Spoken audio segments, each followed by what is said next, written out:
लंकापति रावण के आदेश से महावीर हनुमान की विशाल पूंछ में आग लगा दी गई। हनुमान नहीं चाहते तो क्या रावण कभी ऐसा कर सकता था? किंतु उन्होंने अपनी पूंछ की अग्नि से ही पूरी लंका को स्वाहा करने की योजना बना ली थी। जब पूंछ में आग लगाई गई तो वो एक पेड़ पर चढ़ गए। पेड़ की डाली राजमहल की ओर झुकी हुई थी। उस डाली से कूदकर वो रनिवास में पहुंच गए। देखते ही देखते सारा राजमहल धू-धू कर जल उठा। पूरी लंका में हाहाकार मच गया। राक्षस चूहों की तरह अपने अपने प्राण बचाकर भागने लगे। भागो भागो भागो! दक्षिण दिशा से भी आग की लपटें उठने लगी। भागो भागो! अरे कोई तो उसे पकड़ो, पकड़ो उस दुष्ट वानर को। महाराज लंकेश, पूरा महल जल रहा है। हम भयानक आग में गिरते जा रहे हैं महाराज। धिक्कार है तुम सब पर, जो एक वानर को नहीं पकड़ पा रहे हो। धिक्कार है तुम सबकी वीरता पर। जाओ पकड़ो उसे और होम कर दो इसी अग्नि में, भस्म कर दो उसे। जाओ। जय श्री राम, जय श्री राम। ऐसा भयानक कोई वानर नहीं हो सकता। वानर में इतनी शक्ति कहां से आ गई? मैंने तो पहले ही कहा था कि वानर नहीं कोई देवता है। अरे भागो यहाँ से। वो देखो, अग्नि की ज्वाला यहाँ तक पहुँच गई है। पूरी लंका जलकर राख होती जा रही थी। सारी नगरी में केवल विभीषण का ही महल ऐसा था जो इस भीषण अग्नि से बचा हुआ था।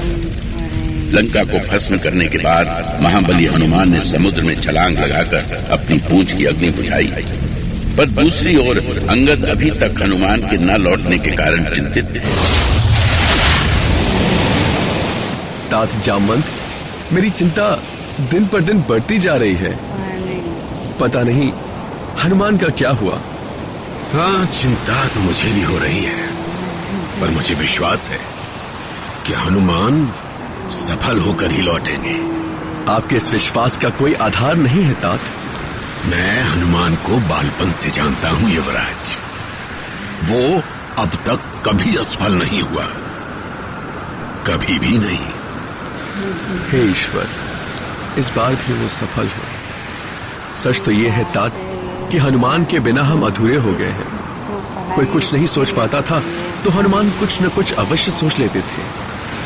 पर अब मैं समझ रहा हूं युवराज, हनुमान की शक्ति को कौन नहीं जानता। जब तक वो थे तब तक हमने उनके संबंध में कभी गंभीरता से सोचा ही नहीं। मुझे आशंका हो रही है कि यदि राक्षसों ने उन्हें बंदी बना लिया तो हमारा क्या होगा?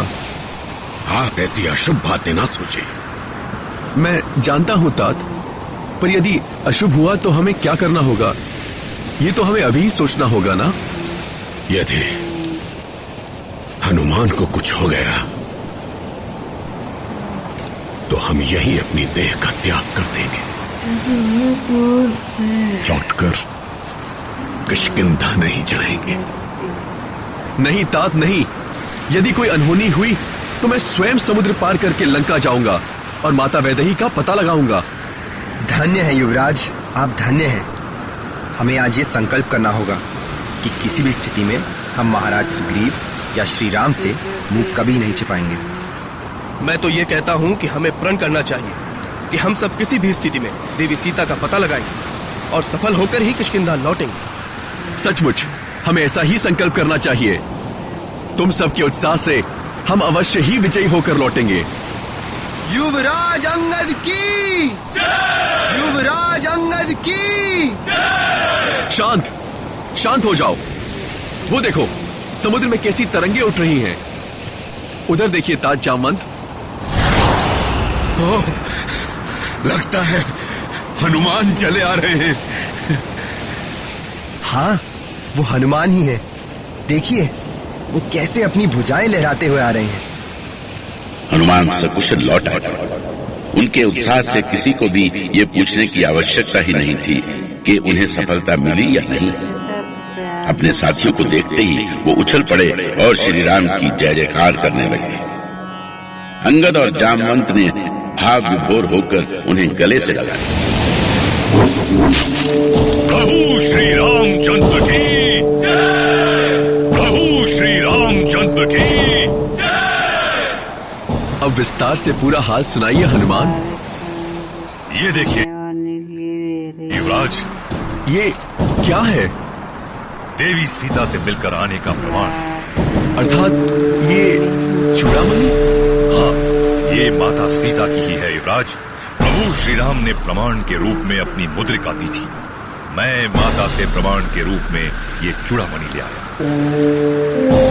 महावीर हनुमान की जय। बजरंग बली की जय। अरे रुकिए, अभी और सुनिए। मैंने रावण की लंका जला दी, उसकी अशोक वाटिका उजाड़ दी, कई राक्षसों का वध कर दिया। मेरे हाथों तो रावण का एक बेटा भी मारा गया। आपने हमारी लाज रख ली हनुमान, हमारा जीवन धन्य हो गया। अब हम इसी क्षण किष्किंधा चल के श्री राम को ये शुभ समाचार सुनाएंगे। किष्किंधा सैकड़ों कोस दूर था, किंतु अंगद की टोली अपनी सफलता से इतनी प्रसन्न थी कि वो दिन रात यात्रा कर रही थी। वो ना रात में सोते थे, ना ही दिन में विश्राम करते थे। खाने पीने की तो किसी को सुध ही नहीं थी। सभी श्री राम को शुभ समाचार देने के लिए अधीर हो रहे थे। तभी किष्किंधा पर्वत दिखाई पड़ा। पास ही सुग्रीव का विशाल उद्यान था। सभी ने उद्यान में जी भरकर फल खाए। मालियों के मना करने पर भी कोई नहीं रुका। उद्यान के प्रहरी भाग भाग कर सुग्रीव के पास पहुंचे और अंगद और उसके दल के उत्पात की पूरी कथा कह सुनाई। नहीं नहीं नहीं पुत्र सुग्रीव, अब मुझसे तुम्हारे उद्यान की रखवाली नहीं हो सकती। तुम्हारे उद्यान पर तो कोई ध्यान रहता नहीं है। लूटने वाले आते हैं, लूट कर चले जाते हैं और हम मुंह देखते रहते हैं। अरे आप इतने क्रोध में क्यों हैं मामा? अचानक लाल पीले क्यों हो रहे हो? थोड़ा शांत होकर तो बताइए। सम्राट बाली के समय की तो बात ही कुछ और थी। उनके समय में मेरे मधुबन में कोई वानर मेरी अनुमति के बिना पैर नहीं रख सकता था। स्वयं बाली साल में 1-2 बार आते थे और मेरी पीठ थपथपा कर जाते थे। बाली के मरते ही तुम्हारे राज्य के वानरों ने उत्पात शुरू कर दिया है। किंतु मामा आप कहना क्या चाहते हैं? मैं तो कुछ समझ नहीं पा रहा। आज तेरे अंगद, हनुमान, जामवंत और कई दूसरे वानरों ने उद्यान में घुसकर सारे फल तोड़ लिए, कई वृक्षों को उखाड़ दिया। मैं रोकता रहा, किंतु कोई मेरी बात सुनने वाला हो तब ना। कैसी बातें करते हैं मामा? अंगद और हनुमान तो देवी सीता का पता लगाने गए हैं। वे मधुबन में कैसे आ सकते हैं? तो क्या तेरा मामा दधिमुख झूठ बोल रहा है पुत्र? नहीं मामा, मैं तो केवल यही कहना चाहता हूँ कि आपको भ्रम हुआ है। अभी अभी तारा भी अंगद के बारे में चिंता कर रही थी।